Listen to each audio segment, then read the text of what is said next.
But thou sayest, there is no hope. No, for I have loved strangers, and after them will I go. See, that's been Israel's problem always. We have always loved the other nations. And their God. And their God, and we wanted to follow them. What is the duty of a watchman? You know, what are we supposed to be doing as the watchmen of Yashar Allah?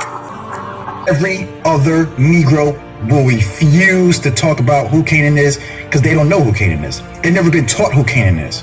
Because once they start learning who Canaan is, then they realize that they're Canaanites. Yeah, and like we've been telling you brothers, Latinos, Native Americans, these West Africans are not Israelites. That's going to be the hardest pill for you to swallow. Why? Because a lot of our people are hard-headed, stiff-necked Israelites.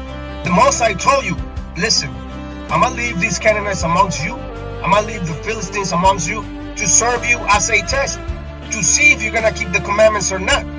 When you read Judges chapter 3, 1 and 6, it tells you that even during the times of Joshua, our people didn't keep the commandments. And our people fell by following after the Canaanites and their customs and their gods. And that's exactly what's going on today. It's nothing new under the sun.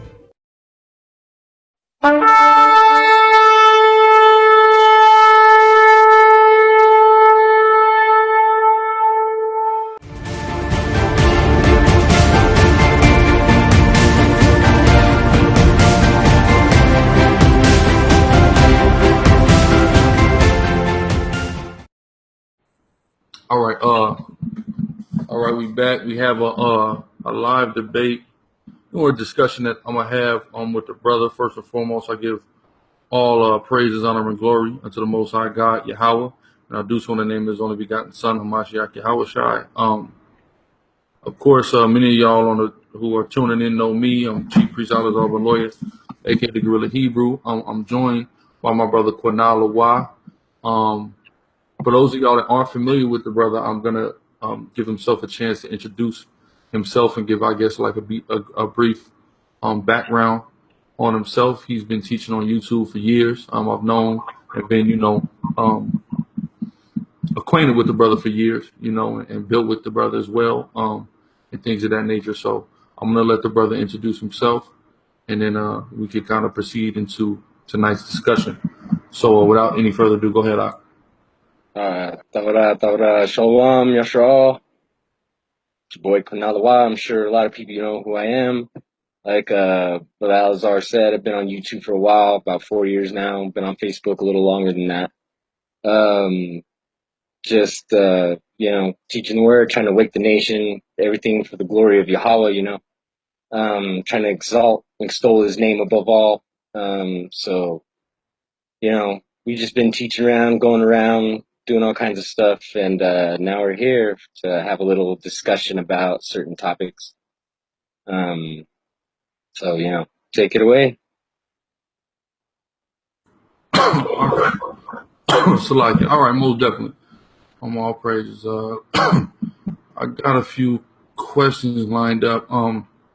So I guess for starters, the first question we want to ask to kind of lay the foundation is basically, what tribe are you from and do you identify with? I identify most with Levi. Okay, perfect. How did you come to the conclusion that you are likely a Levite? Well, started out with a bunch of people, just saying so, just like, hey man, you kind of fit this. Hey man, you kind of fit this, from a lot of people. And then if you just go through scriptures, man, one of the main, prerequisites of that is the temple knowledge. Only Levites, were the ones to minister the temple, and especially the knowledge and stuff, especially the priest line, from Aaron. So just off of a few things like that, you know what I mean? I wouldn't have been able to even touch the temple if I wasn't. Okay, all right, perfect. Okay, my next question would be, who are the Negroes that are victims of the transatlantic slave trade? What would be their biblical identity or nationality? The West Africans, right? The transatlantic slave trade? Yes, sir. Those would be Hamites, mainly Canaanites and Philistines. Okay, mainly Canaanites and Philistines. Mm-hmm. All right. I just say Egyptians is a broad term, but Philistines are pretty much Egyptians anyway. So. Yeah, they come from Israel. Okay, makes sense. Um, so my next question would be, who are the southern and northern kingdoms of Israel today? Well, are we just talking like Western Hemisphere or all over? Get as I guess as descriptive as you can all over. Okay, well, there's like a huge bulk of us over here in the West, of course, we know. So-called Native Indians, so-called Chicanos, Latinos, whatever you want to call us, There's also a lot of so-called Negroes or so-called Black people that are a part of that as well.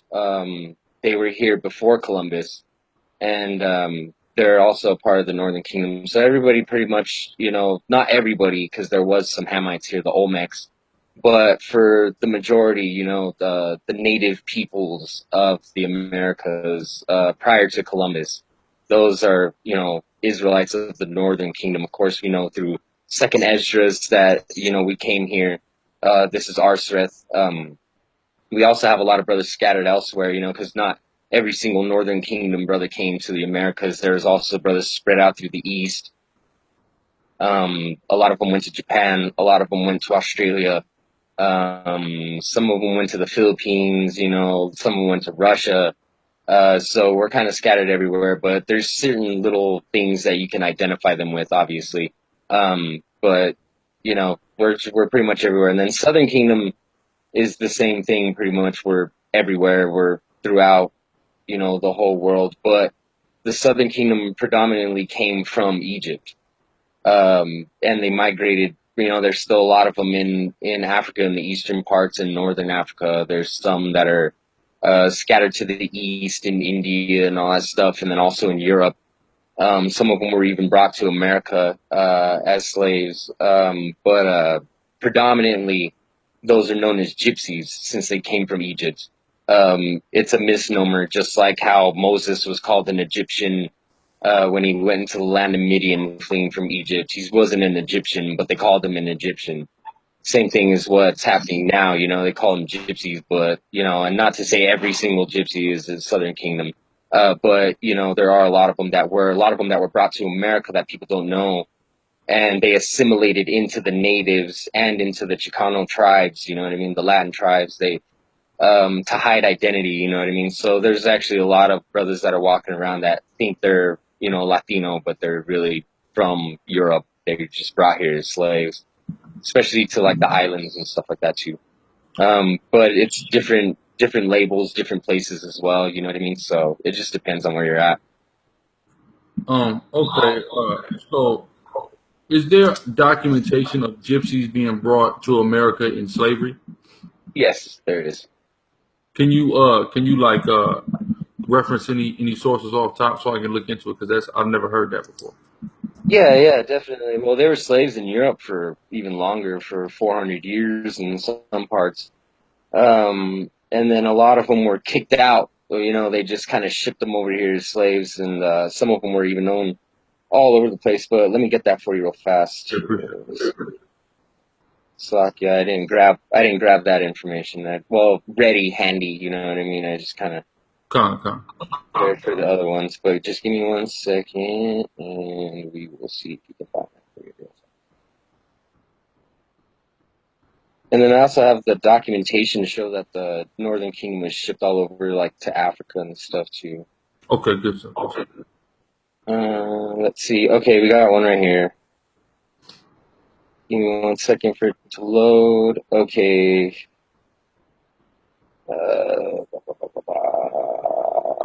Let's see. Here's the thing, is a little excerpt. The most complete list of gypsy sentenced to transportation appears in, quote, this is where you can find it, Directory of Scots Banished to American Plantations, 1650 to 1775, by David Dobson, 1984, Baltimore, Maryland.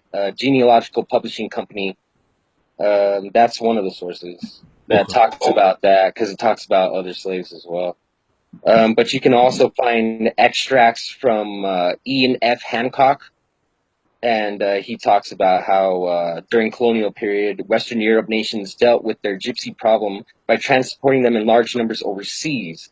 The Spanish shipped gypsies to their American colonies, including Spanish Louisiana, as part of their Solución Americana. The French sent numbers to the Antilles, and the Scots, English, Dutch to North America and the Caribbean. Cromwell shipped Romanical gypsies, right, from Britain as slaves to the southern plantations. There's documentation of gypsies being owned by freed black slaves in Jamaica, and in both Cuba and Louisiana today, there are Afro-Romani populations, so they're mixing down there as well. But yeah, you can check out it pops up real easy if you find it. There's even like a little, I don't know if you can see a picture, and that gypsy lady looks a lot like a Native American or a Latina. Okay. Darker, you see, and then there's her little slave master. Obviously, he's white, Caucasian. Okay. So there's that, and then let's see, what else? Let me see if I can find something. It also talks about them coming from Egypt, because there's like a theory out there, just a lot of propaganda, just like there always is, about a lot of the gypsies coming from India, but they didn't really come from India. They went to India, and they actually came from Egypt. And another source to verify that is Manly P. Hall in Secret Teachings of All Ages. Okay. Yeah, that's interesting. That's interesting. Very interesting. And then, and then also Samuel Roberts in his book as well talks about that. It's called The Gypsies by Samuel Roberts, and it was quoted by the Masons. Okay. So, even they know, and they have it in their documentation just as well. You could also look in Secret Teachings of All Ages, and there's a chapter dedicated to like the natives, and it mentions that we were Israelites in that as well. So that's a pretty interesting little thing. Just throw that out there. Okay, most definitely. My next question with all that in mind would be, where is the modern day Babylon or land of the north that's talked about in prophecy? The Americas, of course. Okay, the Americas. So that would mean you agree that there are a substantial amount of both kingdoms here going through a collective oppression in the Americas? Yes. Okay. Of course. Okay, perfect. My next question would be, where are the Canaanites today? Or who are they? Where are they predominantly? The Canaanites are actually kind of spread all over. You can find them in all parts of the world. The Arabs took them all the way over to the east, spread them all over. Like the cities, an example of that is the Siddi people, Siddi, from India. And they still dress like the Canaanites used to dress. And they even still practice some of their old culture. Because the city, right, in the Hebrew, there was the people of Sidon, right? We've heard of Sidon. Yes, sir. And in Hebrew, it's Sadai, right? Or some people would say city or Sadai, you know what I mean? So that's where the city comes from. It's like a perversion of it, you know how names get twisted, especially through transliteration and whatnot. Yeah. We see that in examples of the scriptures, especially when they translated it from like Zerubbabel and then Zorobabel, you know what I mean? It's like the same fucking shit. So it's the same thing, Sadai or city. And Sadai actually in the Hebrew means fisherman. And the city are fishermen. Like they still practice that of their old culture to this day. And they're like part of the lower caste system in India, you know what I mean? Part of like the untouchables and all that shit, you know? Because you've got Cushites over there as well. Those are like the Dravidians, you know? You got Cushites that mixed with the Elamites, you know, and they're still over there. And those are like what they call the blue-black people or whatever. That's where they get their imagery for Krishna and all that shit, you know, all the blue gods and whatnot. Yeah. So there's them, you know, that's like an example of them in the East. In the West, they came over here, you know, in transatlantic slavery. A lot of the Edomites brought them over here. They were sold by other Africans. Africans never liked the other Canaanites, or the Canaanites, their African brethren. They'd never liked them since way back in the day. And so they sold them up. They came here. You know, a lot of them are the Moors, what people call the Moors nowadays, and they even tell you that they're Canaanites themselves.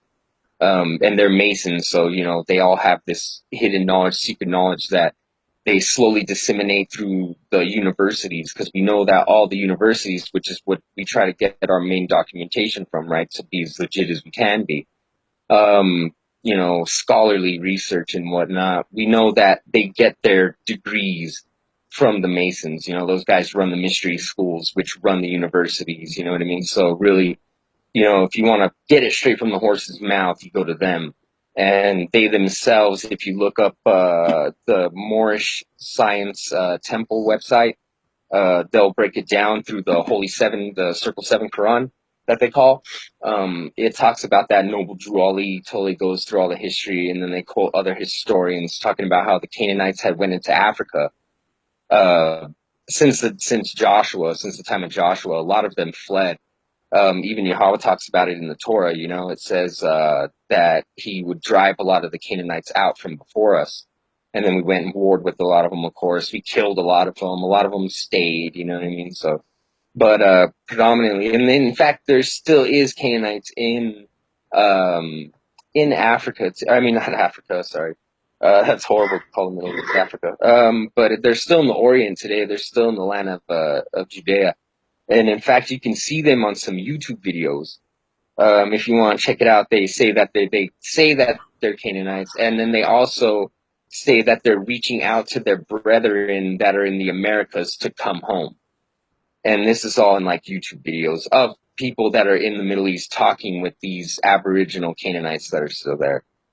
A lot of them came to America, spread out. It's just like how it was back then, you know what I mean? Like if you read in the book of Judges, it says that Yahweh left a remnant of the Canaanites with us, and he also left the 5 lords of the Philistines as a test to us, and for those that never experienced the wars of Canaan, you know, because obviously we didn't go through those wars. That was thousands of years ago.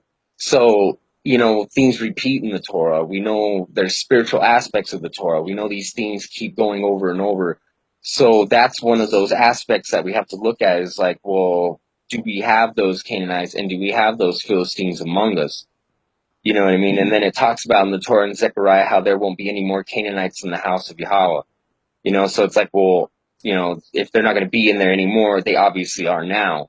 And then that goes back to even further when you know, Solomon built his temple, he had Canaanites help him. Nothing but a bunch of Canaanite labor. And the king also supplied a lot of the shit for it. So this is part of like also the temple mysteries and what it's telling us and what these symbols mean to us now. Because remember, Torah is eternal, so it's past, present, future. These things keep repeating themselves. More so now in the spiritual aspect, of course, you know, but we're still living the lives as our forefathers did. You know, we're going through the events that they went through, just in our own way in modern times. You know what I mean? Yeah. So with that in mind, my question would be, how do we differentiate between who of the slave trade, the transatlantic slave trade, the Negroes that were brought here, who are the Canaanite or the Philistine, and who are the Israelite? How do we, you know, distinguish who's who? Right. It would be the same answer that everybody gives for, you know, to the prior narrative, the narrative that's played now before I threw a monkey wrench into everything. The Latino tribes, right? You have to test the spirit whether these brothers are mixed with fucking Europeans and they're actually Edomites, or are they actually native Israelites? You know what I mean? And we got a lot of that shit going on. So that's not, see, that's the thing, is that everybody kind of like took it wrong. You know what I mean? It wasn't running around saying all Negroes are fucking Hamites. That's dumb. You know, not running around saying, oh, fuck everybody. There's no way you can tell all this shit. You know what I mean? There's ways to tell. There's, you know, things that we can go by to help us do that. And one of them is to just go through the research, you know, and the history. And we know that those people from West Africa that were brought here were predominantly Hamite, and it's in the records. Like, so many fucking people talk about it. And then we have to look at Torah and the prophecies, right? And we see that Canaanites were cursed to be these slaves of slaves, these lowest of slaves. That's like saying king of kings. or Lord of Lords. You know what I mean? Or you're the But fucking in the opposite way. yeah, but you know, yeah, but exactly in the opposite way. So a king of kings is like there's a bunch of kings, but that's the king of the kings.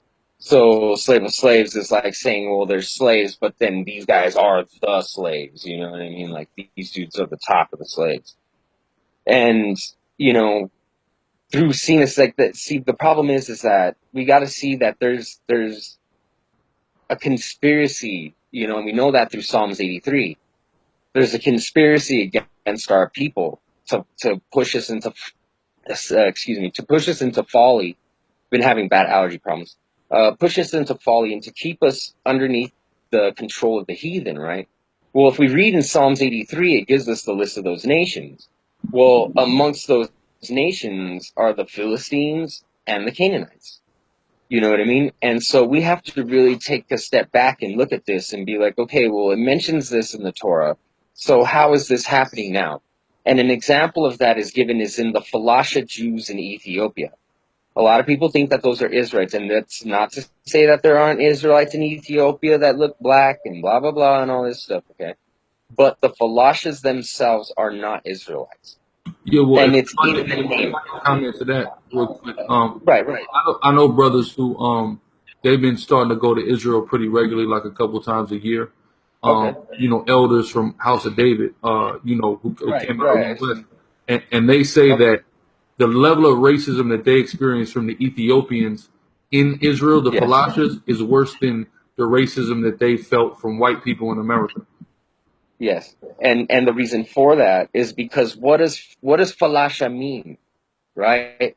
Let's take that word falasha. Falasha is the root word for Philistine. You know what I mean? It's the same word, and it means immigrant, and that's what they are. Notice that the Ethiopians were given fucking status in Israel. People just went and picked them up and took them the fuck home. What the hell is that? You know what I mean? And then all they do is practice Judaism.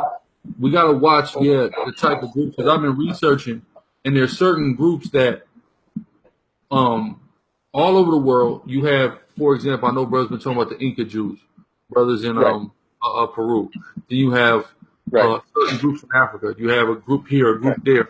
But for some the reason, pagans in India and shit, right? But for some reason, Jewry, what they call, or the state of Israel, is accepting some of these people and saying, these are. But then other ones are not accepted. So I would think, just logically analyzing how they operate, the ones who they're accepting are the ones who aren't Israelites. And the ones who are not being accepted, who started following Torah and then later learned about Judaism and then converted to it thinking that this would get them accepted. I believe that those would probably be the ones who we can deduce would be Israel versus the other ones who they're just, taking open arms. You know what I mean? Right, exactly. And then you just, like I said, you go through the history, and these people were always our enemies, the Philistines, and they've always been known as immigrants. They went from Egypt to Crete, and then they went from Crete to our land and took some of our shit over. And they're still doing the same shit now. See, that's the thing, is there's nothing new under the sun, they say, right? Well, that's one of those things, is that these nations keep doing the same things that they did in ancient times. That's another indicator too.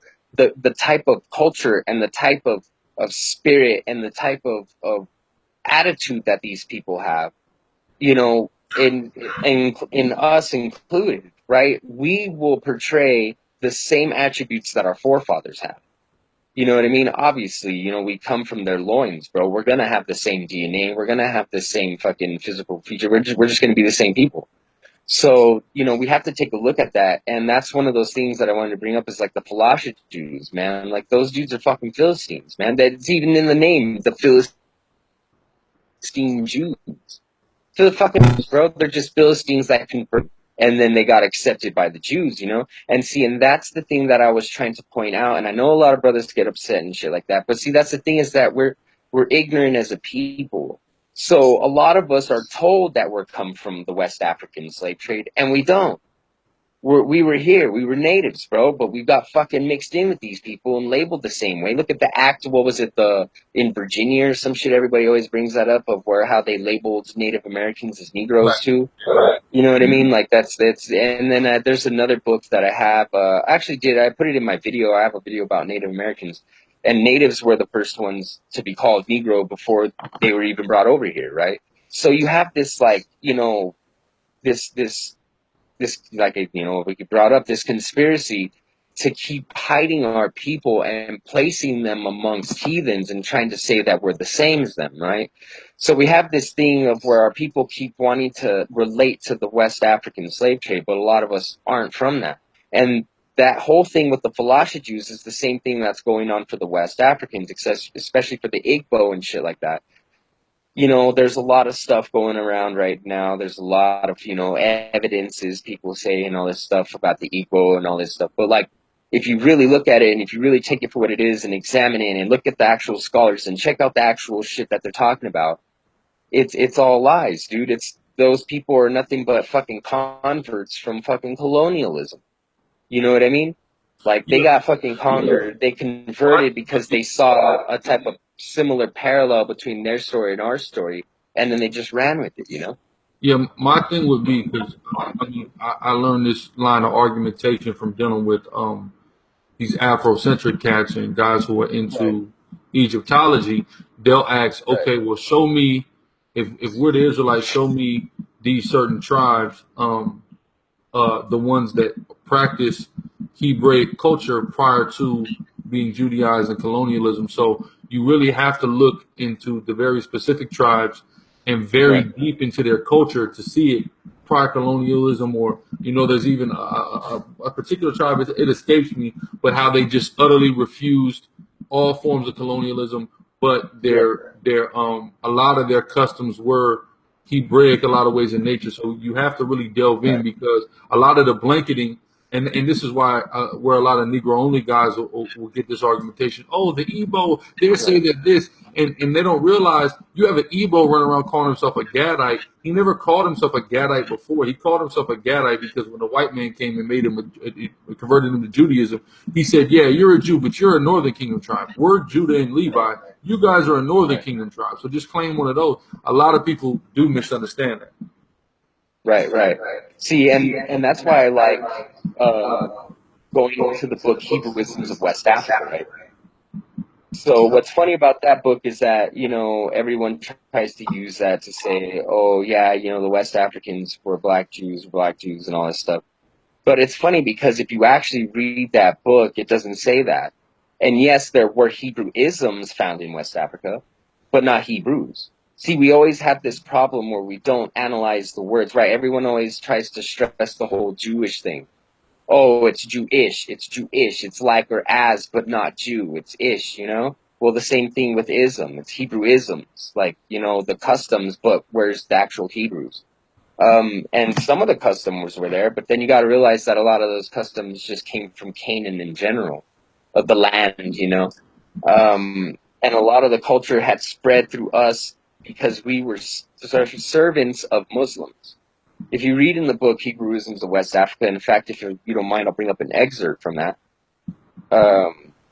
It tells us a lot, you know, and it's just that a lot of people don't pay attention. Now, let's see. Let me pull it up real quick. Let me see. Where did I put it? I sent everything to certain. I was trying to keep everything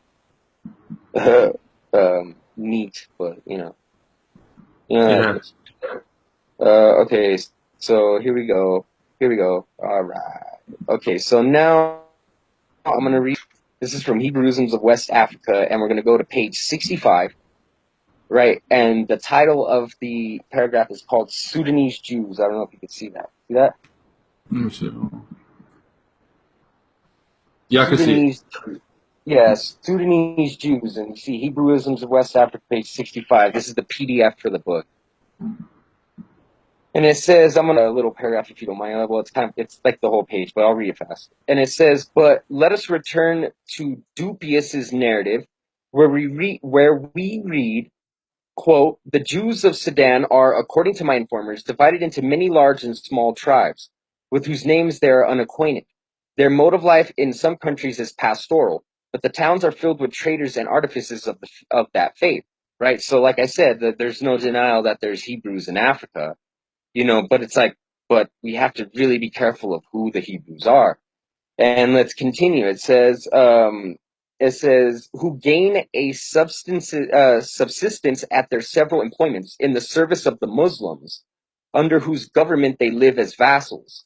This in reference to Mr. Bodwich's kingdom of Yehudi, I may be permitted to say, is the only state of society in which that oppressed nation is suffered to live. And the tribes, without security in their possessions, without public revenues or arms, are hourly exposed to insult and rapine from the blind zeal and active bigotry by which their lords are animated in these countries, and their lords are the Muslims. So basically they get mistreated by Muslims. They're like servants to Muslims. And the Muslims were the ones that were kind of taking everything everywhere into Africa, especially with the Muslim expansion of taking over North Africa, pushing into Spain, doing all that, right? And it says, and we were their vassals. So it says, the lands occupied by these people over a wide extent between Messina and Kabi. They are said to be mingled also with the upper Fula tribes eastward of Timbuktu. So there are some that are mixed with some of the tribes, right? So there are some Hebrews that are there. But let's continue. What does it say? And in many parts of Meroa, they have inheritances or are employed as artificers in the cities and towns. As we live among the heathens, said Bashal, so do the Jews in Meroa and in Fulani with our brethren. But they are not esteemed like us, for they are a people hardened in their sins and obstinate in infidelity. The anger of God is upon them, and therefore they are given to the rule of the Muslims until they shall become incorporated with the faithful. The tribes are not black. See, that's where it starts to get interesting. The tribes are not black, but of a color resembling the Arabs of the north. But what is more material, these Sudanic Jews are reported to have been the original inhabitants thereabout after the Arabs were acquainted with Central Africa. So, see, whence came these Jews and what influence did they exert, if any, upon the Ashanti in bygone days? So it's showing that there's a difference between the Ashanti and the Jews that were in Sudan, and they're like, how did they get influenced by these people, right? And then we see, as in the people that were in Africa and seeing all this stuff, they said that the Jews were not black, but that they resembled the color of the Arabs of the north, which today we see them, people in Egypt, obviously we always tell them, oh, those are Arabs, those aren't real Egyptians, because the real Egyptians were black, right? Now, another little thing, because we brought up the whole, Ashanti thing, there's another excerpt from this book. And let me see if I can find it. Let's see. See, I have some on the ones of the islanders and stuff like that. And it talks about that. And then it talks about, goes about apology. This book's actually really good, man, if you check it out. It has a lot of interesting stuff. Right here. So see, it says, as noted, so this is chapter 2, the introduction for chapter 2. It says Jamaica and Obeah, right? Jamaica and Obeah. And it says, as noted in the introduction, Jamaica Obeah is directly traceable to the Ashanti. And the word itself is presumably derived from Obayifo, a witch. Captain Rattray tells us the word for witchcraft in Ashanti is Bayi, and for witch Obayifo and Bonsum, which are feminine and masculine respectively. The Bonsum appear to be much less common than the female Obayifo. J.G. Kristaller would seem to indicate the possible derivation of the word Abiyafo from Abiyen, which it itself is compounded of Ob and Ayin, a wizard, so that its strict meaning would come from Abi wizard. However, Captain Rattray, whose authority is paramount in these matters, insists that while the Ayin is also used, this word is really Fanti and not Ashanti, but as the Ashanti and Fanti are kindred people with a common origin, the ultimate root of both Bai and Ayin may be the same. In any case, the terms Obeah, and Abia, it's all spelled different ways, same shit. There is no agreement to the spelling. It's usually regarded to an adjective, while Obi or Abi is a noun. The description of Obi, transmitted some 150 years ago by agents of Jamaica to the lords of the Committee of the Privy Council in England, and by them sojourned the report on the slave trade, would trace the etymology of the word Obi to the Egyptian Ob, a serpent, thus making the practice ultimately a form of Egyptian ophulatry. However, one of the fragments of Sanchuniathon preserved for us by Eusebius of Caesarea, and then it goes to trail off. But see, as you can see, the Ashanti and their kindred tribes were messing around with stuff that came from Egypt. And then if you read, I have other excerpts from this book. It talks about how because of their culture, because they know where they got them from, because they trace their stuff back, that these people could be no other people than the Egyptians and the Canaanites. And I'll get that real fast quote for you. It's actually smaller. Right here, John Bathurst Dean, John Bathurst Dean, this is page 50. After claiming to connect the Obeah of the West Indies with the archaeology of the Phoenicians and Egyptians, concludes, hence there is room for one of these two conclusions, that the Gold Coast was either colonized from Canaan or from Egypt, the former of which is perhaps the more probable, from the greater faculty afforded to the Phoenicians by navigation than to the Egyptians, who had have to cross the deserts and overcome many other physical difficulties in their distant march. So we see that even back then, people were making this connection. Well, like there's only two really possible two possible explanations of who these people are. One of them is either Phoenicians or one of them is either Egyptians, and we know the Phoenicians were Canaanites. So, we see these connections over and over about how the people of West Africa still practice the same things that they did in Africa, and those things came from Egypt and from Phoenicia. And we know that the Phoenicians were Canaanites, and they were scattered. They were in Carthage, right? They were in North Africa. They fled there from the time of Joshua. And then they also went further down over Carthage. They went and settled fucking West Africa. And that's where a lot of the things come from now. There's even a place still called Jebu, so that's a lot of interesting things if you want to take from there or whatnot. Sorry to ramble on for so long. No, that's good. That's good. But my question would be, didn't Israel have a serial problem with following the practices of the Canaanites and the Phoenicians, the Egyptians, etc.? Yes, we did. So if we see those customs being followed by certain people, that doesn't necessarily Right. mean that means they still could. They could have been us, of course, in all forms of evil. Also, right? I got right. Yeah, if you want to put that. But I got a quick not off topic, but on topic. What about like the Canaanite practices that we see certain peoples or like the Amazon practicing? Would we say, would you say those are Canaanites or those were just Israel going off, quote unquote? Yeah, well, see, a lot of them are mixed, with the Hametic, because we know the Olmecs who came over here came from Phoenicia. They came from Carthage. They were the Canaanites. And that's where you get a lot of the mixing, and that's why a lot of the brothers are darker nowadays, is because the Canaanites came here and they actually took over the Mayan Empire, which the Quiche Maya, were the Israelites that came from Arsareth, while the Colchin Maya, right? It's a different type of Maya. It's because it means like an immigrant, like a person that wasn't there normally. They landed in the island of Tabasco first, and then they, started mingling with us and trading, because Canaanites were always known for trading shit and buying and selling and whatnot. And so we started doing that, and then they ended up mixing with us. We ended up amalgamating, and then they ended up taking over our empire from us. And when the Aztec strolled on in, they kind of took it from them. But then you had bitter Olmecs that came later on with the conquistadors, and they kind of sold out. They kind of like took over, they were like, fuck the Israelites, and they sold out us to the white man, you know what I mean? So there's just like a bunch of history going on. And a lot of that you can find in the book Mysteries of the Mexican Pyramids. I know it's a funny book and you wouldn't think, but it's actually a really well-sourced book. It's well documented. You know what I mean? A lot of good original sources and stuff. There's even a thing in there that talks about an original letter that was written by the Maya themselves saying that they are Israelites. So this book has a lot of good information in it.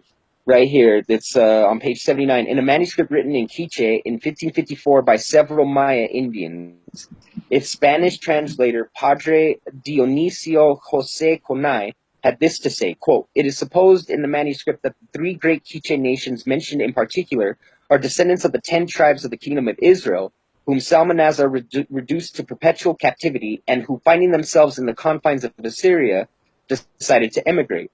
The actual text ran, quote, "These then were the three nations of Quiche, and they came from where the sun rises, descendants of Israel, of the same language and of the same customs." So, it's got a lot of cool stuff like that in it. And it actually talks a lot about how the Olmec came later. The Mayan were actually the first ones here, and then the Olmec came after. And in fact, Olmec is actually technically our people mixed with their people. You know what I mean? Like that's technically what the Olmec were. But so we picked up a lot of their customs and stuff like that. And granted, but see, then I got to point out the thing is that it's the other way around, really, in Africa. It's not the fact that Israelites picked up African customs, but that those Africans picked up some Hebrew customs, the same way we picked up our customs from them in the Americas. And the reason why I say the whole thing about West Africans, and I'm sure it was going to head to this eventually, is the curses, right? That's like one of our main things, and that's what always One West stresses, and that's been the whole fucking, linchpin and everything, is the curses, right? And everybody has to say, oh, you have to suffer all the curses to be an Israelite, and blah, blah, blah, and all this stuff, right? Well, if we really examine the West Africans, they didn't suffer all the curses. They didn't even suffer half of them. And for one example of that is the curse of where it says that they would slaughter our cattle before our eyes and we wouldn't get to fucking partake in the meat or have any of it. That there would be a massive genocide on our cattle and there was nothing we could do about it. And that never happened in Africa. Food is scarce enough as it is. Why would they go and slaughter all of their food? You know what I mean? If they did have cattle down there, it was probably just taken. But we look at the Americas and we still have old videos, black and white videos, of them completely genociding all of the buffalo that were in America. Mounds as taller than fucking buildings and shit, dude, of just giant buffalo skulls just piled up to the fucking sky, man. You know what I mean? Trying to starve us out, trying to take us down. You know what I mean? So we can see that curse happening here, but we can't see that curse happening there. You know what I mean? And then you can't say that it happened here for the West African slaves because they didn't have nothing when they were here. You get what I'm saying? They got here having nothing. They got stripped of everything. They were fucking treated worse than everybody. The lowest on the totem pole of the slaves. And they didn't suffer any of that. One of the other curses is that a nation from afar would come into your land and the stranger that is among you would become the head and you would become the tail. Well, if we're to go with the written narrative now, Israelites were strangers in Africa. That was never their land. So how can a stranger be over there? And what about the original people? But we can see in America how we had this land here. The stranger came here and overtook us, and now these dudes are the head, and now we're the tail. They lend to us, but we don't lend to them. You know what I mean? And in Africa, that didn't happen. It was, if you go with the written narrative of them being Israelites, those are already immigrants that had fled from Jerusalem, went to West Africa, were living as strangers there, and then were sold up and then brought over here and had nothing, no slaughtering of cattle, no taking of anything. You know what I mean? Like a lot of this stuff didn't happen. There's no records of it. One of the other little curses that people forget, or I guess one of the prophecies, and it obviously had to happen, was in Psalms 138, I think it is, right? That's the song about Babylon, right? The rivers of Babylon. Yeah. It's like Psalm 137 or 138, right? Yeah, you know what I'm talking about, though, right? By the rivers of Babylon, everybody knows that. And we know that, like we were saying, that the new day, the modern day Babylon, the virgin daughter of Babylon, is America, right? And then it also mentions, the daughters of Esau. In fact, you know what? Let me grab that real fast, and I'll even read it out of I'll even read it out of your guys' stuff. It's cool that you're saying that because I got the JPS pulled up. Oh, dude. Oh, cool. Well, that is awesome. Where's mine? Okay, so yeah, well, we go to Psalms and it says what about the children of Edom, right? And it says, don't forget to punish them, right? Because of what they said, raise it to our temple, right? And they went in, because if we read in the book of, in the Apocrypha, in the book of First Esdras, it talks about how the Edomites were actually the ones that burned down the temple and not the Babylonians. The Babylonians came in and fucked shit up for sure, but they weren't the ones that burned the temple. But they didn't just want to burn the temple. Right. The Edomites were the ones that were like, fuck these guys, and they razed our shit to the ground, you know. That's why it says when we were trying to flee, you know, every time we try to flee from the oppressor, they cut us off, you know what I mean? They try to wheel our way around and fucking chop us down and shit. Okay, so let's see. Yeah, it was Psalm 137, right? And it says, well, let's go to verse 7, right? Psalms 137 and 7. I'm in the JPS. It says, remember, O Yahweh, against the children of Edom, the day of Jerusalem, who said, raise it, even to the foundation thereof. O daughter of Babylon, thou art to be destroyed. And we know that's America, and we know that Esau is equated with America. Happy shall he be that repayeth thee, as thou hast served us. So we know that people are going to do to them what they did to us. So this is something that is known to have happened to Israelites, that they did to us specifically, that's going to happen to them. And what does the next verse say? That is, happy shall he be that taketh and dasheth thy little ones against the rock. Right? Now, we have records, you know, even from the time of the Spaniards of, in fact, I have a book, is it by me? Let me see, I have a book called American Holocaust. American Holocaust, right, from Oxford University, right? Oxford University Press. And this book is actually really good information about what happened in the Americas, man. They played a shuffleboard game with us. They genocided us. Even though we still have a decent number of people here, it's nothing compared to what they. It was 95% genocide from tip to tip. You know what I mean? From how do we used to say it in our land? From Dan to Beersheba, right? Yeah, exactly. So let's see. Oh, right here. Okay, so this is like in the book, and it has portraits that they had of the atrocities that the conquistadors made against us, right? Now, this is in the book American Holocaust from Oxford, and it is on page 148. And I'm going to read the little excerpt underneath the little photo here, and then I'll show it again. It says, the Spaniards took babies from their mothers' breasts, grabbing them by the feet and smashing their heads against rocks. Is that not the same exact fucking thing we just read in the Psalms? It says they built a long gibbet low enough for the toes to touch the ground and prevent strangling, and they hanged 13 natives at a time in honor of Christ our Savior and the 12 apostles. Then straw was wrapped around their torn bodies, and they were burned alive. And here's a photo of that. You could see the Spaniard grabbing the baby by his feet, going to dash his head against the rocks.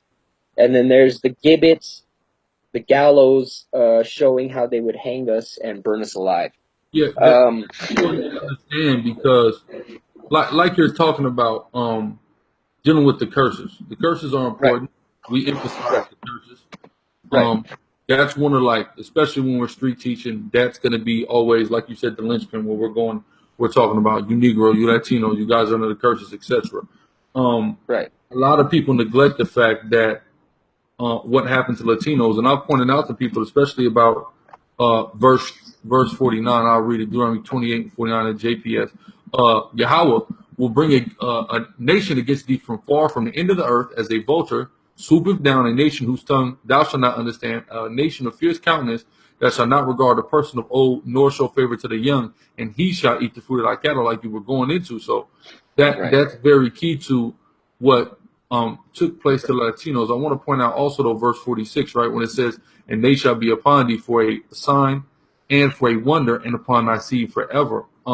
With the exile of the northern kingdom and the north coming to Ahlazar, right, and settling here in the Americas, and then you had the southern kingdom remain in Israel in large part.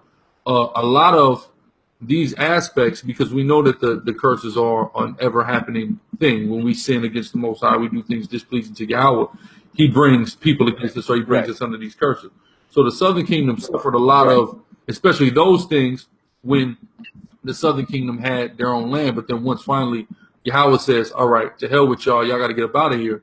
The southern kingdom is essentially lived in exile and really had no place no place to call home. But it's important and good to bring out sources like the sources you're bringing out for guys who want to gainsay the validity of the indigenous or Amerindian or Hispanic or Latino, whatever you want to call it, people, because you clearly see, like you just clearly demonstrated, it's clearly historic that every single thing that was said to happen, it certainly happened to the indigenous peoples of the America. There's no way around it. Like you said, people being hung. People will say, "Oh, well, where were the Latinos hung?" It's right there. You see what I'm saying? Right. So it's and there's even more modern pictures of Mexicans being hung in California. I thought only hangings happened in the South. No, in California, people was being hung. So all this stuff, it's important information, and I'm glad we're talking about this as well as the conversation I had. I don't know if you caught it the other day with the brother Nazar, but it's important to have this because for so long has the emphasis been on black being Israel, et cetera, at the neglect and to the detriment of the fact that we also have all these indigenous people. Now you have this Negro-only ideology, et cetera, this super Africanized Israelite ideology, et cetera, and it's at a total neglect of so much history like that. I mean, that's simple. What you went into is a powerful source, but also it's not something deep. You didn't have to pay $27,000 to get that book. You see what I'm saying? We can get on Amazon. Yeah, I found it at a used bookstore for like $5. Used bookstore, $5. Here it is, right in front of you, and you just don't want to see it. You just don't want to look at it. You just want to look at Africa, and a lot of that has been because you've been, certain brothers have this this cleave to the teeth, just like the teeth of Egypt. God just wanted to cleave to it. You see what I'm saying? And the first thing we did when Moses was going too long was bring in Egyptian idols and begin to worship them. You see what I'm saying? Because it feels good, or you've been told that, or whatever. And granted, some of these people, who knows, could be, of course, even Hametic as well. But I think a lot of us are just guys who've been lost and misled of Israel, unfortunately. And, also when we deal with the enmity between the North and the South, Judah shall no longer vex Ephraim, Ephraim shall no longer envy Judah. We have to, factor that in as well. And from the time when we really began to function like two different nations, when we read in the history, like we really began to function like two different nations. We have the North going and teaming up with Assyria. We want to go and team up with Assyria and come against Judah. You see what I'm saying? Even the time, in the historical account when you had the Northern Kingdom take a gang of Judites into slavery. And then it took the elders to come out and say, "Nah, we already did enough. We can't we can't do this." You know what I'm saying? That this is too much. So we even have that. So it's a lot, man. It's a lot of history and things on surface level, and that's kind of what I hope people are getting from this, dealing with the sources in the scriptures that we're going into. It's a lot that we got to deal with, and it's not just so simple as, "Oh, you're black, you're an Israelite." Right. See, and one thing I wanted to bring up, and see, this is the reason why I say that there's such a problem with all this. And like I said, that and I know you guys think that the majority, of West African slaves or Negroes in America, let's just say in general, are Israelites. But see, I would say that it's more along the lines of what the mystery schools teach through DNA, right? Because we know that DNA isn't always, it's faulty and the shit's whatever. But see, the thing is that it's a system that they use that's a part of their religion in a way, of their evolutionary system that they use and that they teach to everyone. And we know that everything these people teach us have a hidden meaning to it. It's all esoteric, right? We get this exoteric, "Oh, you're this DNA, you're that, or you came from Africa and you did this and they traveled here and blah, blah, blah." But when we break it all down and when we look at it on a deeper level, because remember, they hide all these things, we start to see this hidden teaching that they have within it. And they're telling you things through that, because I actually went through and broke down all the words for, they give this list of, how we came from Africa. Humans started off and, we got to Homo sapien, but before that there was Homo this and Homo that, right? And they give you a little chart, blah, blah, blah. Well, I went through and broke down all the names in Latin, and it turns out that they're actually telling you a fucking story with those names. It's not just, random shit that they threw out there. They're actually speaking to each other, because most people don't know Latin. And if you know anything about the mystery schools, they love Latin. It's like their language of witchcraft. They use it. They show it in a lot of movies and stuff. Right. Right. And so that's what they like to use. Right. And so, you know, we start to see these things. And like I said, so according to, you know, Esau and his exoteric, right, he says that about 75% of African, so-called African Americans, right, are E-type haplogroup blood, which if you go by their little thing, that's all African blood. So they're saying that about 25% to 30% of these African Americans are not African American, but they're labeled that way, which is kind of the same thing that I'm trying to bring to everybody's attention, is that these people aren't, like, I know everybody has this thing, but like, we were here before then. Like, yes, Negroes did go through those curses here in the before Columbus, you know what I mean? We were already here. People, kinds of documentation to show it. There's all kinds of old art and all kinds of stuff that can show this. So that's what I'm trying to bring out. Like, Ephraim was known as the silly dove. Ephraim was the cake unturned. Ephraim was the one mixed among the nations. Ephraim and Manasseh were the ones that started out half Egyptian, you know? But see, that's another thing that bringing forth, is because the narrative that's spun now is that Israel started off black and then turned lighter through mixing and rape and all this shit. When really, if you take a look and examine it, it's, I don't want to say reversed, you know, because I don't want to, I'm not trying to talk shit or anything, but it's actually the opposite. It's Israel started out as a lighter color, and then through mixing, you know, especially started off in Egypt when Ephraim and Manasseh came out half Egyptian.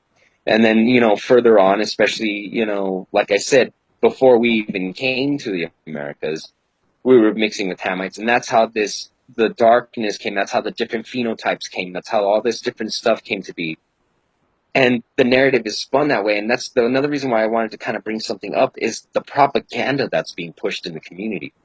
I have caught it multiple, like, you know, attempts to push propaganda within the community. One of them is, and I know everybody clings to it, but the Zondervan Bible Dictionary, right? Everybody usually has a compact one or whatever. But in the Zondervan Bible Dictionary, right, it talks that everybody always goes to the Ham definition, right? Everybody always jumps to it and they fucking run to it and they're like, oh, see, that's saying that Negroes aren't fucking Hamites, right? So they're probably saying that they're Israelites. This is the conclusion that everybody jumps to. When they don't understand that Zondervan, right, the people who publish that, the ideology that comes behind that definition is actually based on what they call the Hametic hypothesis, right? Have you ever heard of this? Yeah. Basically, that none of the African people are Hamites at all. Exactly. That no Africans, no sub-Saharan Negroid type Africans are Hamites, but that the dark-skinned Caucasoids are actually the ones who are Hamites, because there's no way that black people could have come up with such sophisticated culture in Egypt and in Kush and throughout the Africas that we see that a lot of the Hamites did, because obviously Hamites were the first ones to start civilization.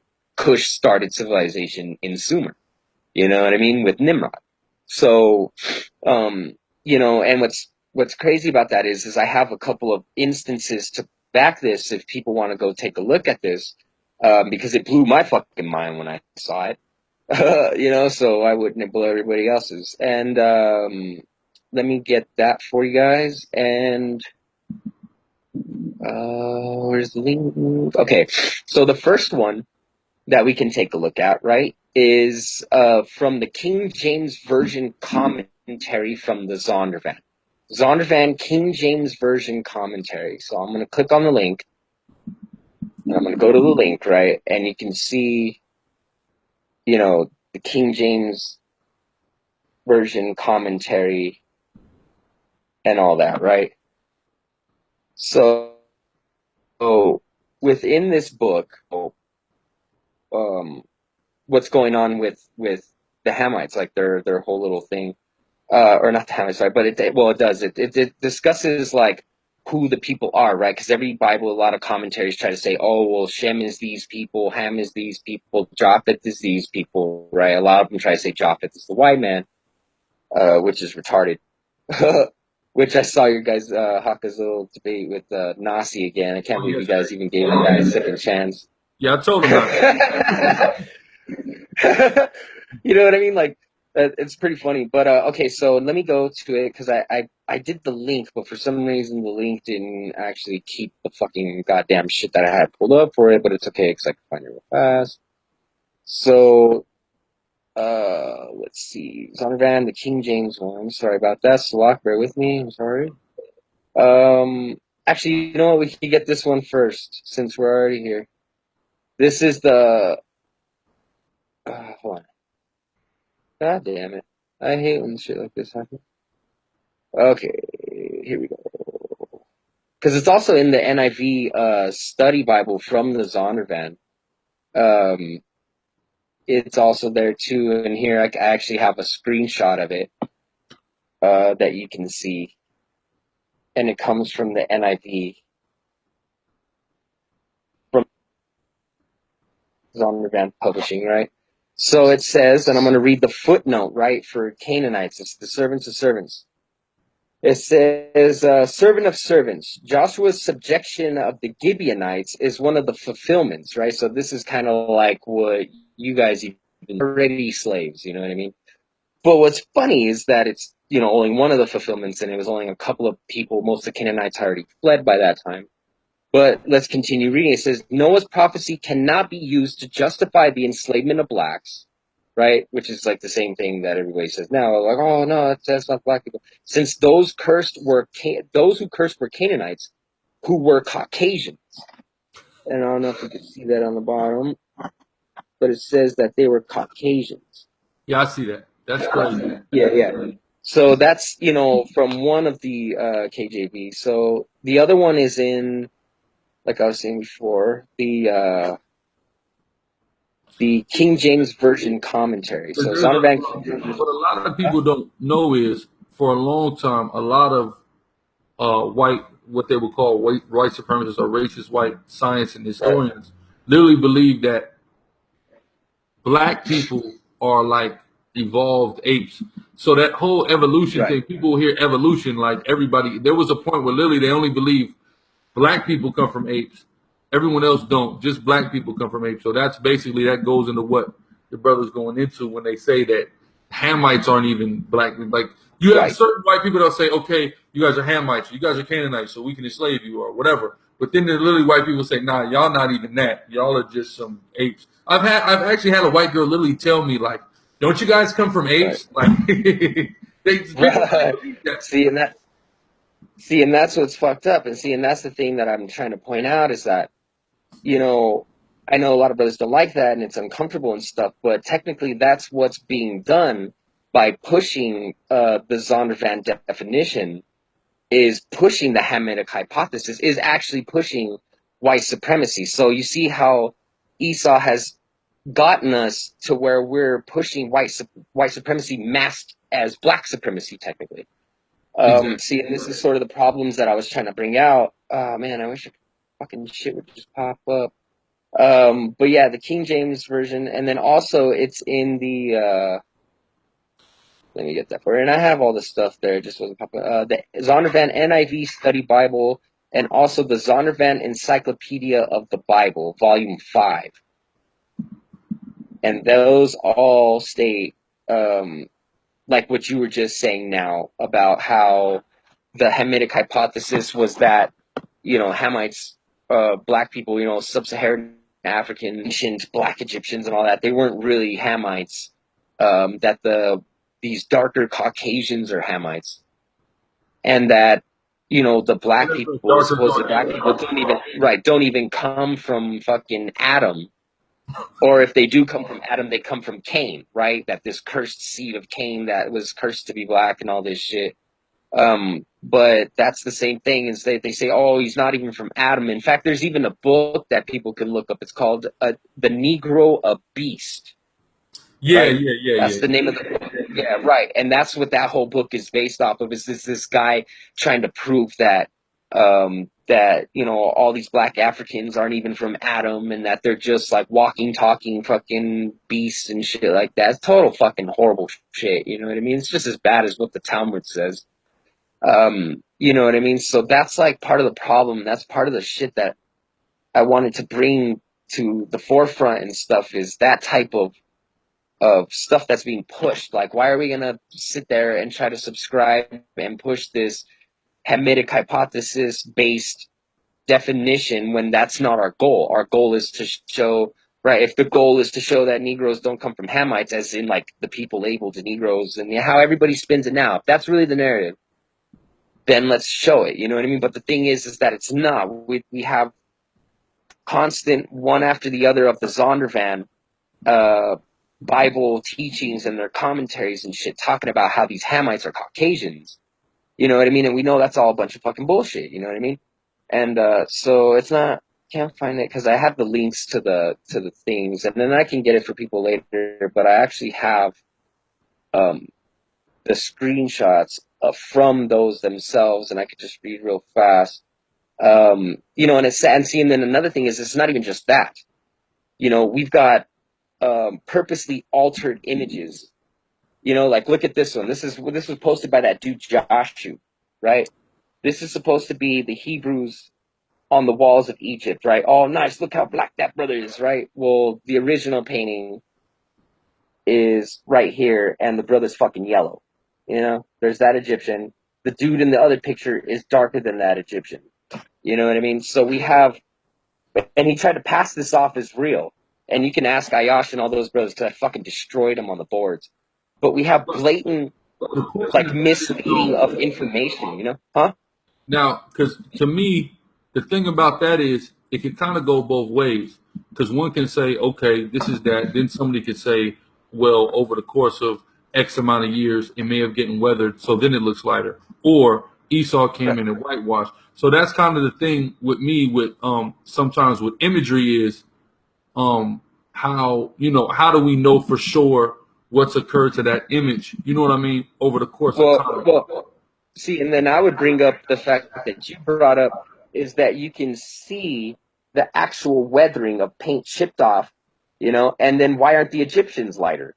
Like, that's the same color as the Egyptians are portrayed through all their things. So if they were going to lighten the Hebrews, why didn't they lighten the Egyptians? And why can you see the same weathering on both of them? Yeah, well, you get what I'm saying? Yeah, see, that's my thing, is that people try to keep scapegoating. People keep trying to scapegoat in a whitewash thing, but then they'll turn around and go to the icons of Russia and shit as if those weren't altered. You know what I mean? And it's like, okay, well, where is the line drawn? You know what I mean? Where is this? Where's archaeology not accepted, and where is it accepted? Yeah, you know, we got to take sometimes you know, anything extra, quote unquote, extra biblical. You know, you take with a grain of salt, but information is good. But the thing is also, like, this is what also has to be understood. If we see that picture right there, right, that you just showed, and we see the color of the brother that's in that picture, we know we got families, right? We've seen and been around all kind of indigenous people, so-called Negroes brought to America, people in the hood, etc., right? And we know any one of us got people that color that range from that color, from dark to light. You know, we're all these various shades. We're not like this limited. So it's problematic when brothers are coming with this only dark-skinned Negro ideology, when we know in any nigger, get any Negro off the street and go, okay, well, let me see a picture of your family reunion.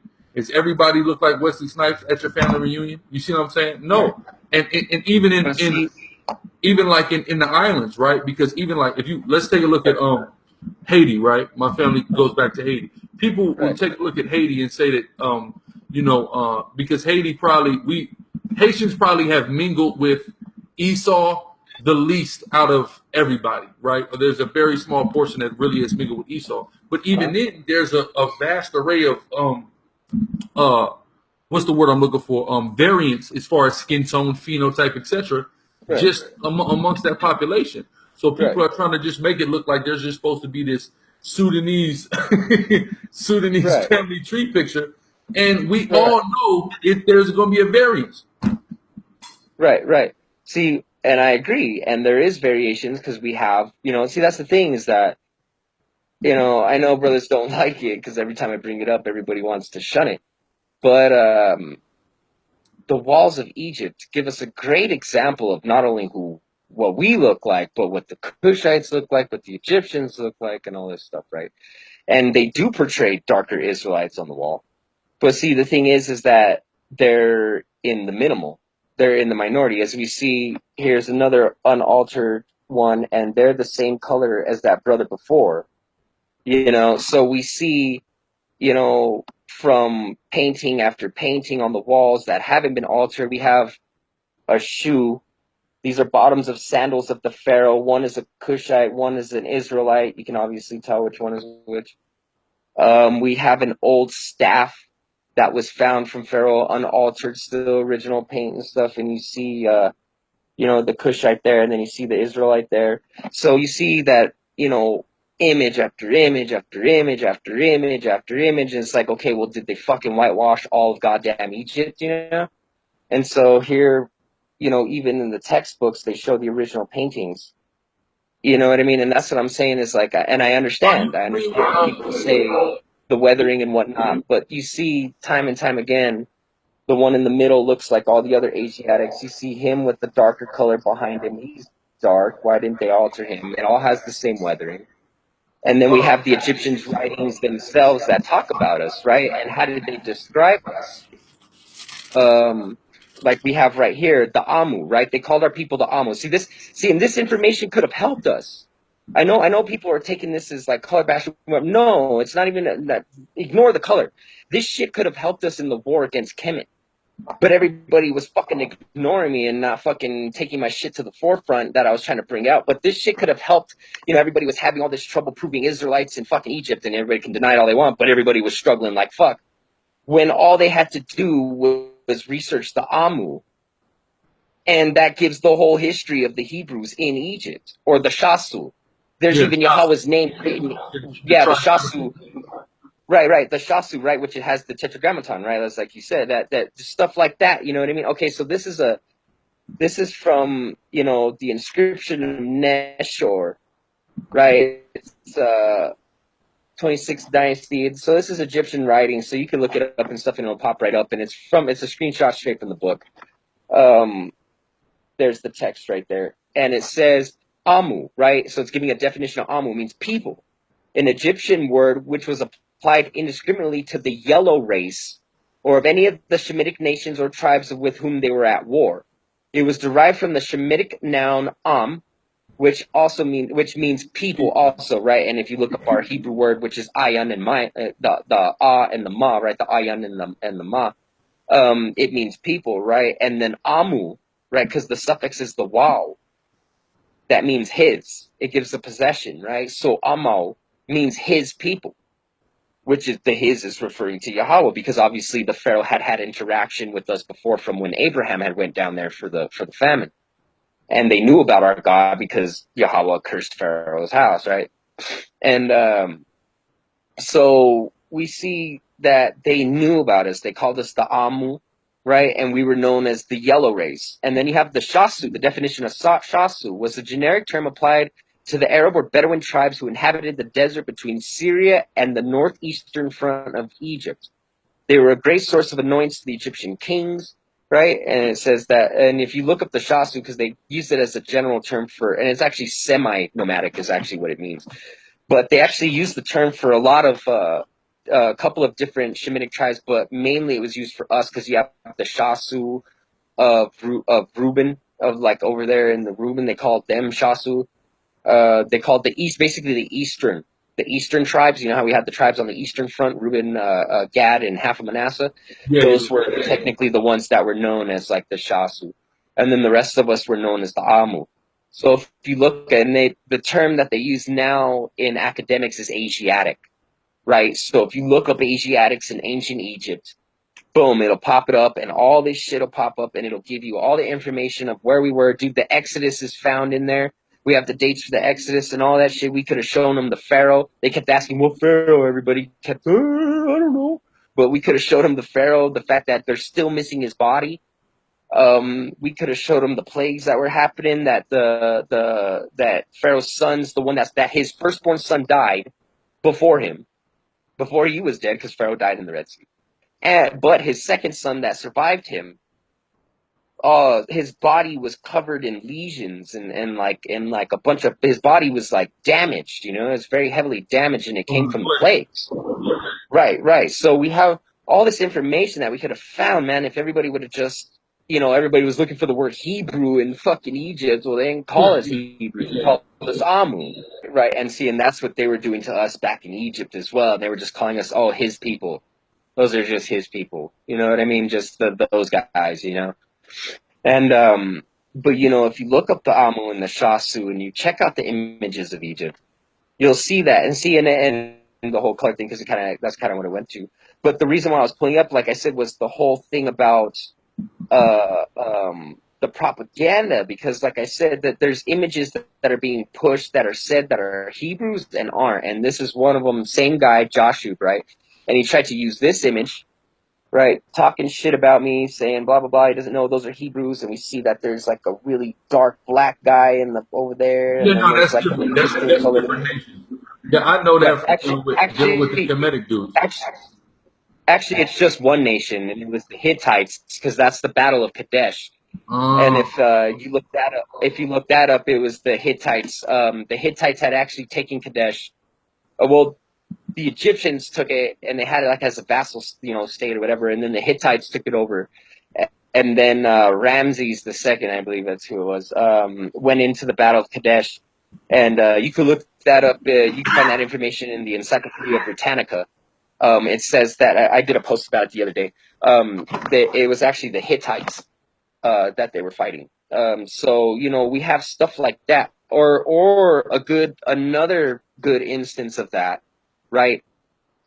Which is very heavily used. This is used throughout. Everyone knows this image, and people still push it to this day. And if you give me 1 second, I'll find it. And it's the Tomb of Rekhmir. That's what it's called, right? The Tomb of Rekhmir. And people always try to use this to say that the Hebrews were black in Egypt. Oh, look, they're making straw bricks and blah blah blah and all this shit, right? But the thing is that they're not even Hebrews, bro. Like, the Tomb of Rekhmir was constructed after we left fucking Egypt, and so all those people that are building it are in fact Egyptians. Is that the one that has the pictorial history of Egypt on the first page? Which one? No, the pictorial history of Israel. So like, it's a red book. I think I left it in California, but it's called the pictorial history of Israel. And the first page is the one like where they just have one of these like diaper looking things. Let me see. That one, yeah, that one. See, that's the Tomb of Rekhmir. That's what everybody always goes to, right? Oh, look, man, look at them. They're making the bricks. Oh, man, that's us building the pyramids. But if you look up that tomb, it wasn't constructed till around 1450 BCE, and we had already left Egypt by that period. What was the year that we left Egypt? Huh? What would be the year that we left Egypt, according to your research? Around circa 1500 BC. Okay. Yeah, it was Tutmos the First is the Exodus pharaoh. Okay. Tutmos the First. They can't find his body. He was one of the only Egyptian pharaohs that can't find his body. They thought they had it. See, that's the thing. Egyptian, the Kemetic cats, and it makes you wonder, why do these guys cling to Egypt so bad, right? But anyways, these Philistines, right? They come at you and they're like, oh, well, we have the pharaoh's bodies and blah blah blah and all this shit, right? And but they failed to mention that they did a recent thing about that back in 2014, and it hasn't changed since then. And you could look it up. It's a big old thing that they came out and admitted that they thought they had Tutmosis' first body, but they actually don't. That it was mislabeled, and that they actually found Hatshepsut's body, which Hatshepsut was his daughter. That's pretty. And Tutmos the second, which wasn't his firstborn son. Tutmos the first actually had a firstborn son who died. And then his second son is who took over after him, Tutmos II. Tutmos II was the one who suffered from the bodily fucking injuries and all that shit. And then also Tutmos III, his son talked about how there was no more Asiatics in Egypt at that time. Hatshepsut mentions how there was no more Asiatics at that time. You could even read about the persecution of us. It's even recorded in the records of them killing our babies, man. And that happened in the time of Kamos. Khamos, Kamos, right? The reign of Kamos. That talks about it. Their records at that time talk about a lot of the events that were happening. And then what I showed you earlier about when we first got into the discussion about the propaganda about the dark skin one, and then I showed you the light skin one and stuff, that comes from the tomb of Beni Hassan, right? Beni Hassan, we should all be familiar with that. And that's the portrayal of us migrating into Egypt, and it shows our people in a caravan heading into Egypt. And we were called what everybody always goes to Hyksos, right? Yeah, that's not. I've always, it's crazy because I remember the first time I heard the Hyksos thing, I already wasn't. Right. That's before I even started looking into it. And then you see the Hyksos too, and that's another problem. If we're going to purport that a lot of brothers who propagate the Hyksos narrative, a lot of Negro only guys do it. When you take a look at the Hyksos, they don't look Negro at all. Right. And see, and the Hyksos were us, but the thing is that this is what kills me, man. Those Kemet cats fucking kill me, dude. Okay, so check this out. Check out their logic, right? So they'll try to say, oh, the Hyksos, you guys were a bunch of fucking savage white people that came in, because, everybody that's not black is white to these people. Yeah. So, even though we were yellow and brown. So they're like, oh, well, you people came in and you took over Egypt. You guys were assholes and we kicked you out. You guys don't fit the Exodus narrative, nothing, right? Well, then you got to question them. Nobody questioned them. They didn't question them of, well, where does this narrative come from? Where did you get that fucking history from, right? There's only one legitimate source for that history that they'll go to, because the rest of them are Christian sources. And they're based off that source. And that source is Manethos, right? Here's the kicker. Manethos' writings, the only manuscripts of Manethos that survived, the oldest manuscripts of Manethos that survived, come from Josephus. So if they're going to fucking go with that Manethos narrative, then they're going to have to accept Josephus, because that's where the manuscripts come from. And if you accept Josephus rips Manethos a new fucking asshole using his own writing, showing that he was a goddamn liar and he spun the narrative. And if you want to throw out Josephus, then we could throw out Josephus, but then there goes your Manethos, and what the fuck are you talking about? Some Hyksos shit. Now you have no source. Right. And people, dude, we could have been laying blows to these motherfuckers that whole time, man, but nobody wanted to fucking take me off the bench. But, now that we have the information, we can now begin to clear up all of these facts that, the Hametic community pushed a lot of our people away from the Hebrew movement because of that shit. Now we can come at them and be like, boom, Exodus Pharaoh. Boom, there's the narrative in the Egyptian writings.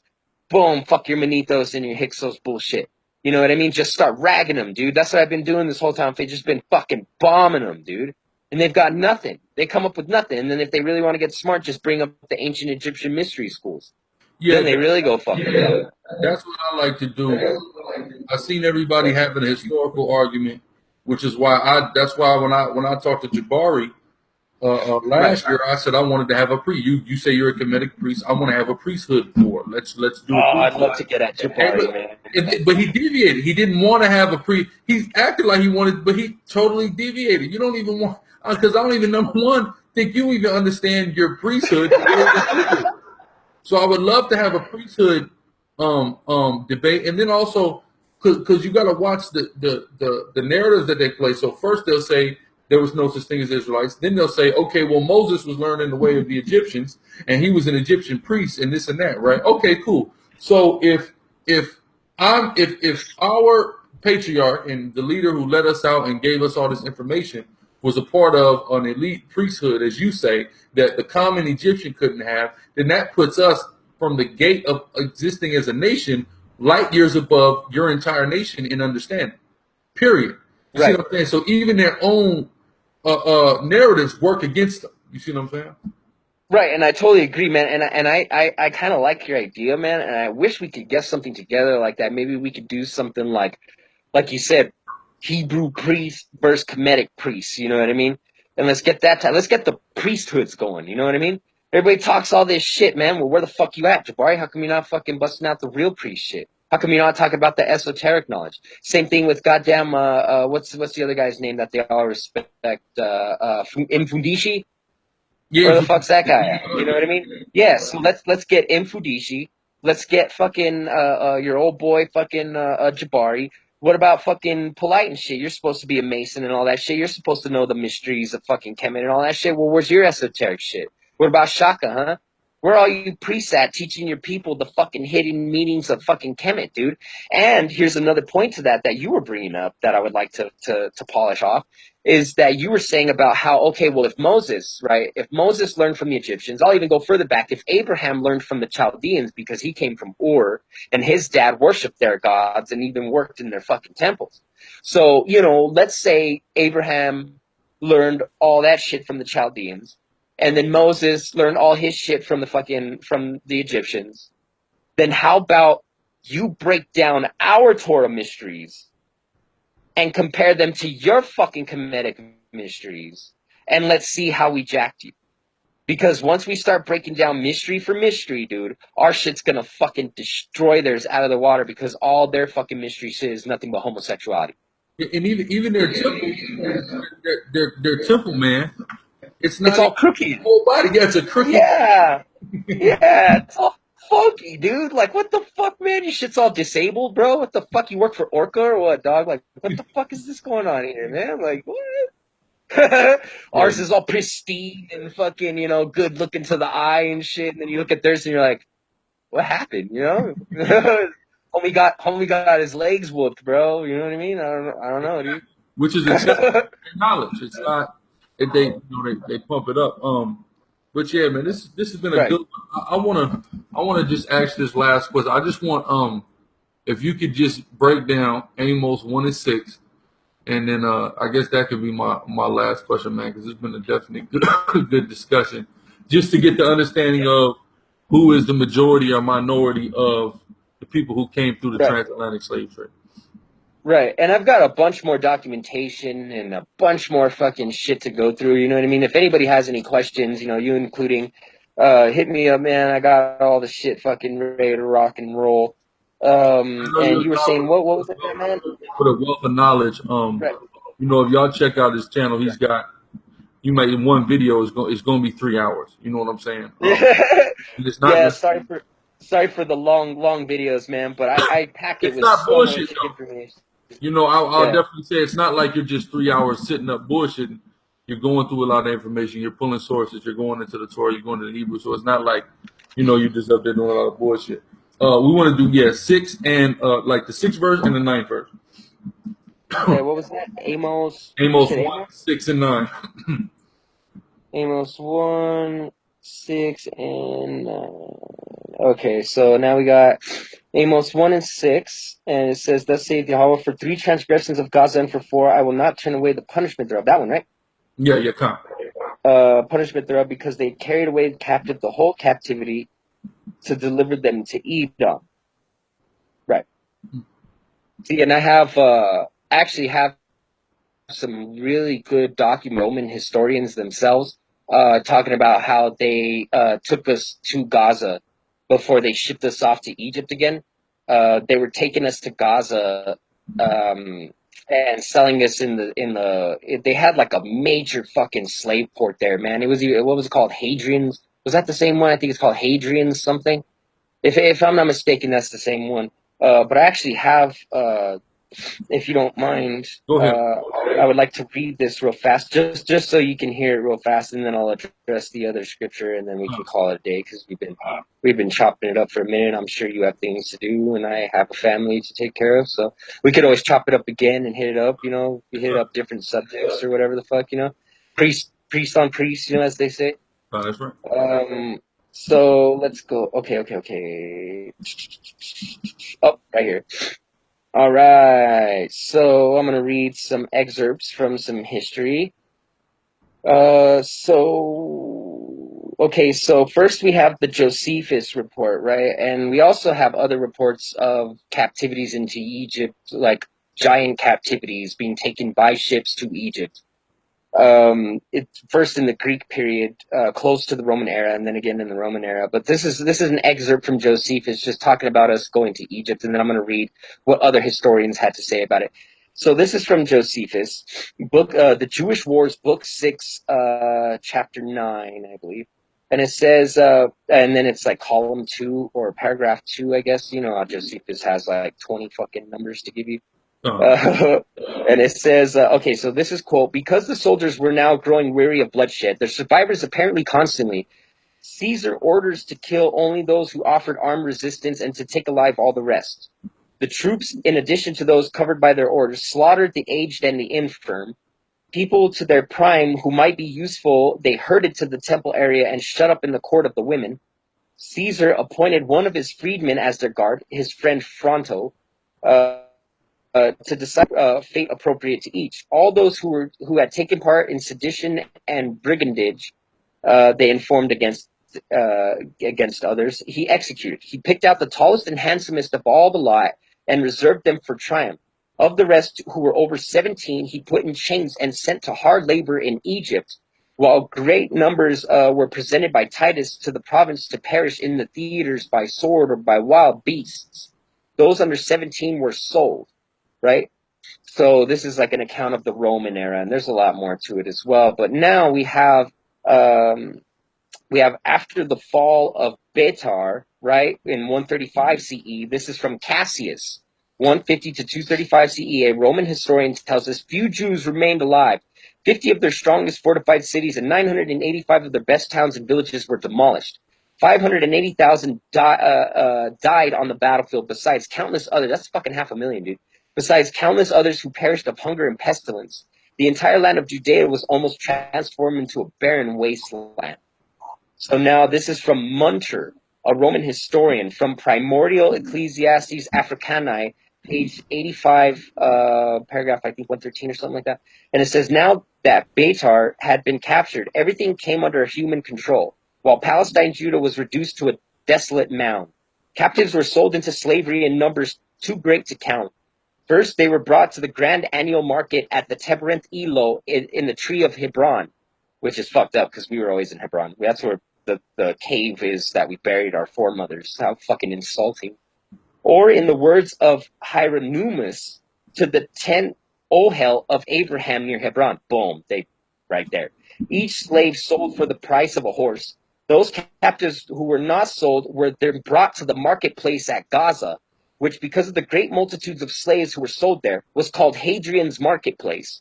And those who were still not sold there were herded into ships and were taken to Egypt. Many died in transit, whether by starvation or shipwreck, while many also were killed by cruel masters. Now, this is another excerpt from the History of Israel in Ancient Days, Hebrew Devere, 1971, page 321.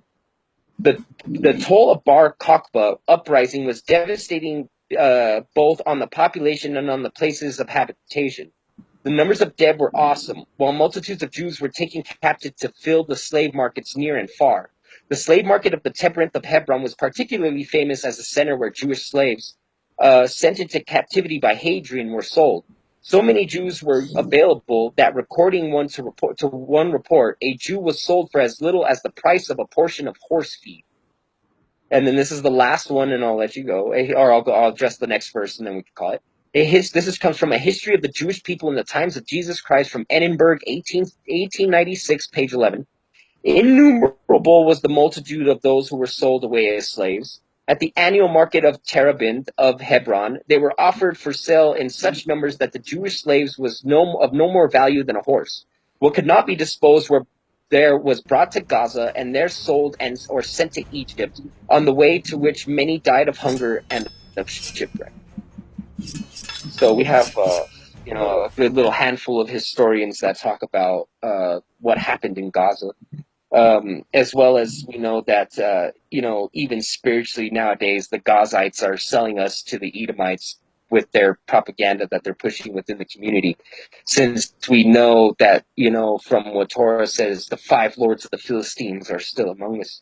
So now we'll go to Amos, and you said verse, what was that, 9? 9, yeah. 9. For thus saith Yahweh, for 3 transgressions of Tyrus and for 4, I will not turn away the punishment thereof, because they delivered up the whole captivity of Edom and remembered not the brotherly covenant. That's the same thing. And it's funny that you mentioned the Canaanites, because they did help to fucking sell us up and whatnot. And it's funny because that punishment for that is actually taking place right now as we speak in America. And if you don't mind, I would like to go to Ezekiel, the 28th chapter, right? And I know you guys have a different interpretation of this, but I would like to give mine, if that is okay. Ezekiel, the 28th chapter, right, verse 1, and I'm going to read out of your KJV for you. The word of Yahweh came unto me, saying, Son of man, say unto the prince of Tyrus, and we know that Tyrus, obviously what you were just pointing out now, is referring to Canaanites. Because thine heart is lifted up, and thou hast said, I am a God, I sit in the seat of God in the midst of the seas. Now, what's funny is that they're still doing that today. Don't, a lot of the black community call themselves gods and call each other gods, and the black woman is God, and I am a God, and there is no God because I'm God. And okay, so it says, I sit in the seat of God in the midst of the seas, and we know that what Babylon, the daughter of Babylon, is in the midst of many waters. Thou art a man and not God, though thy set thy mind as the mind of God. It says heart, but we know it's mind.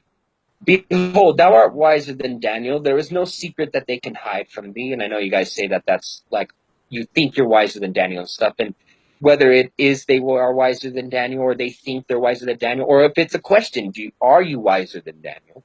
The fact is that they are wise.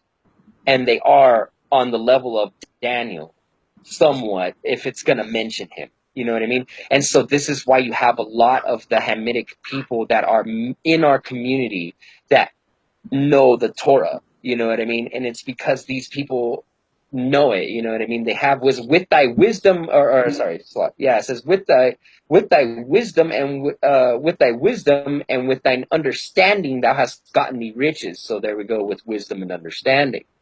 So these people do have wisdom and understanding. So this is why people are like, oh, well, why can they break down the scripture? Because they fucking have wisdom and understanding, like goddamn Daniel. Not only that, but they're being fed by Amalek to push propaganda and to push this shit amongst our community. Just like I didn't get to bring that up, but the Hebos poster, I caught that of being a fraud. That blatant to push an agenda, and it's like, well, why?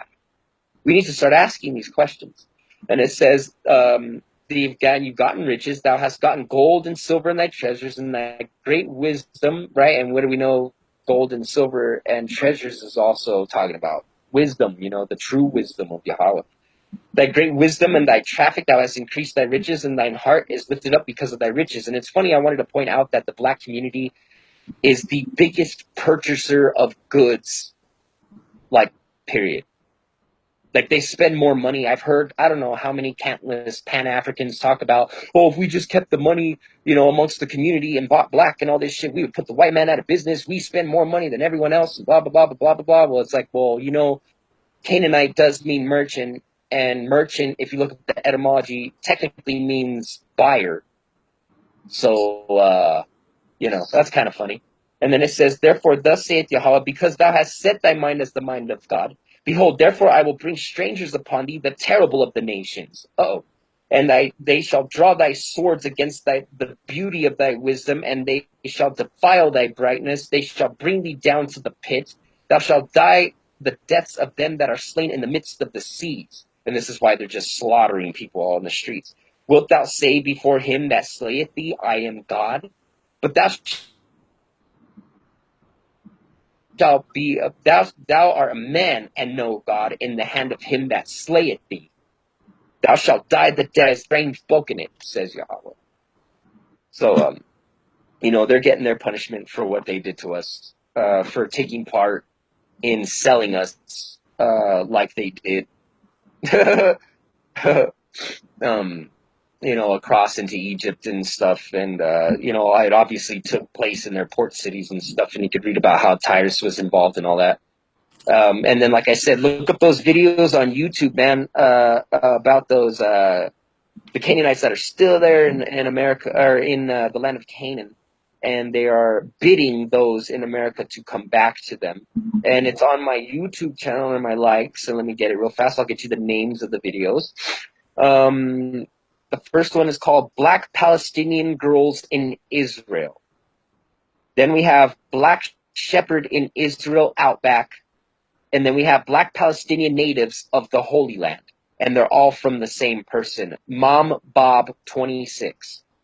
It's all one word. MOMBOB 26. That's the page that produced the videos. And these are videos of, if you could see, that bottom one is that guy telling people that he's a Canaanite.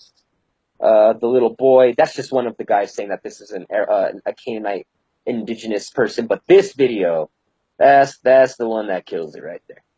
But so a documentary. A Muslim dude made a documentary going into Israel and interviewing certain different people. Like one dude was claiming to be like a actual Philistine. Boom, then you had one that was saying that he was an Israelite. So there's certainly a differentiation and remnants that still, of course, for the most part, Esau and Ishmael, the Arabs have done a tremendous job of pushing people out and displacing people. But of course, there's always going to be those residue. Those dudes are Ishmael and Esau, man. Especially Amalek, dude. Those guys completely fucking demolished the earth. You know what I mean? Put people through all kinds of hell. Still fucking doing it. Still in league with each other, acting like they're fucking fighting. You know what I mean? We know that the 3 World Wars is coming up. We know that they're purposely gonna put Islam against the Zionism, and that's the whole reason why they're there and all that shit. You know what I mean? So it's really sad to see the state of the world that they've created for everyone. So Yahweh willing, their judgment and the judgment on the rest of the heathen will come swiftly and will come soon. Because I don't know about you guys, but I want to go the fuck home. I fucking hate this place more than anything, and I am sick and fucking tired of being here. I am losing my fucking mind. What does it say? Oppression makes a wise man mad. And I'm fucking losing it, dude. And I hate this place, and it's just disgusting. Everywhere you go, all you see is fucking abominations. And, I think we should all start praying towards Jerusalem, to Yahweh, for us to get the fuck up out of here already, dude. I think we need concentrated people praying, you know what I mean? And we need actual effort to getting back to the Torah and the commandments and all that stuff, man, because that's the only fucking thing that's going to get us out of this shit. Because to me, it's been too long, in my opinion. In the words of Tahar, quote, "You niggas been into America too goddamn long." And I totally agree with that shit. That's like my favorite quote of his ever. And I totally agree. We've all been in America too goddamn long, and it's time to go the motherfucker. So, thanks for having me on. Thanks for letting me chat bring out some stuff. And I'm glad we got to dialogue and stuff. And a lot of good stuff was brought out, a lot of good facts. I would love to do so again about other topics as well. You know what I mean? Just even temple, Torah, laws, whatever we have, man. There's so many things to talk about in the Torah. It's an endless world of information, you know what I mean? That it'd be good to start edifying the people and bringing out hardcore facts. Like we go over the Exodus, start bringing out all them facts hardcore, because I just mentioned them. And, anybody can hit me up on Facebook. I have posts of all this shit with all the facts in them that I could tag people in and leave them too easily. I also have a bunch of videos, like you said, and then I have whatever facts I don't have on posts and videos I have written, or I could tell you where to go to find them. And thanks to him, thanks to you guys for having me on, and hope everybody, big shalom to everybody, and stay tough, man. Stay with Yahweh. God, shalom. I thank everybody who tuned in. As well as a brother, man. Of course, we got to give all praise to Yahweh, by Hashem Yahweh Shai, and we say shalom. And like we've been telling you brothers, Latinos, Native Americans, these West Africans are not Israelites. That's going to be the hardest pill for you to swallow. Why? Because a lot of our people are hard-headed, stiff-necked Israelites. The Most High told you, listen, I'm going to leave these Canaanites amongst you. I'm going to leave the Philistines amongst you to serve you as a test, to see if you're going to keep the commandments or not. When you read Judges chapter 3, 1 and 6, it tells you that even during the times of Joshua, our people didn't keep the commandments. And our people fell by following after the Canaanites and their customs and their gods. And that's exactly what's going on today. It's nothing new under the sun.